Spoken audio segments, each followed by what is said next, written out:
బే ఏరియాలోని ఎస్వీసీసీ temple వారు 12 సంవత్సరాలకు ఒకసారి జరిగే మహాకుంభాభిషేకాన్ని ఎంతో ఘనంగా నిర్వహించారు.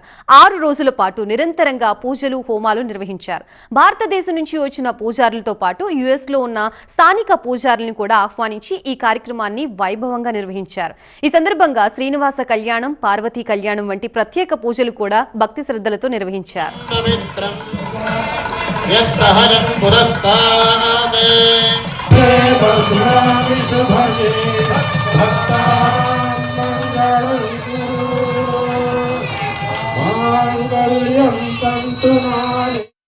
ఈ రోజు ఫ్రీమాంట్ లోని ఎస్విసిటీ టెంపుల్ దగ్గర ఉన్నాము. వాళ్ళు చక్కగా 5 days కుంభాభిషేకం చేసుకుంటున్నారు. మనతో పాటు ప్రీస్ట్ దీక్షిత్ గారు ఉన్నారు.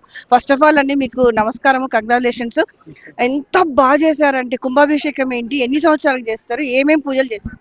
ఉత్తర అమెరికాయాం ఫ్రీమాంట్ నగర్యాం సిద్ధి వినాయక దేవాలయంలో 12 సంవత్సరాలకు ఒక తర్వాత అష్టబంధన మహాకుంభాభిషేకం ప్రతి ఊర్లోనూ జరుగుతుంది. ఫస్ట్ టెంపుల్ సాక్రమెంటో సిద్ధి వినాయక, రాజగణపతి హెడ్ ఆఫీస్ ఫ్రీమాంట్లో ఉండేటువంటి మన సిద్ధి వినాయక 10 దేవుళ్ళు చేరి ఒకే సంస్థానం ఉండేదానివల్ల కరెక్ట్గా 2013లో కుంభాభిషేకం చేశాం. 2026 కరెక్ట్గా 12 ఏళ్ళు అయింది. ఎవరీ 12 yearsకి మనకి అష్టబంధన మహాకుంభాభిషేకం చేస్తాము. ఈ కుంభాభిషేకంలో 22 మంది పండితులు పాల్గొన్నారు. కర్ణాటక, ఆంధ్ర, తమిళనాడు, కేరళ, మహారాష్ట్ర మంచి మంచి గణపాట్లు వచ్చారు. పిచ్చయ్య గురుక్కళ్ళు మెయిన్గా మన తమిళనాడులో ఉండి పుళ్ళయార్పట్టి నుంచి వచ్చారు. ఆయన సహస్ర ప్రతిష్టాపనాచార్య. శ్రీరామ్ భట్టర్ బెంగళూరు దేవగిరి దేవాలయానికి వచ్చి వాళ్ళ సహచరులంతా చేరి 5 days హోమాలు ఇక్కడ చేశారు. తులసి గారు ఎలా చేశారని 5 days మీరు ఇంతమంది లేని జరగదు కదా, ఎట్లా చేశారు? It's 5 days program. అంటే ఇది మేము ఒక 2 months గా మేము ప్లాన్ చేస్తూ ఉంటాము.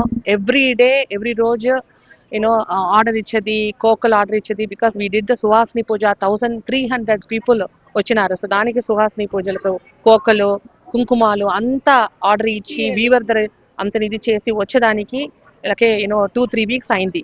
సో దెన్ పూలు సేమ్ థింగ్ అదేలాగా మేము 2-3 weeksకి మునిపే మేము ఆర్డర్ ఇచ్చి దాన్ని పూడ్చపెట్టి ఆల్ 5 days ఎక్సలెంట్ వాలంటీర్ మాకు వచ్చింది.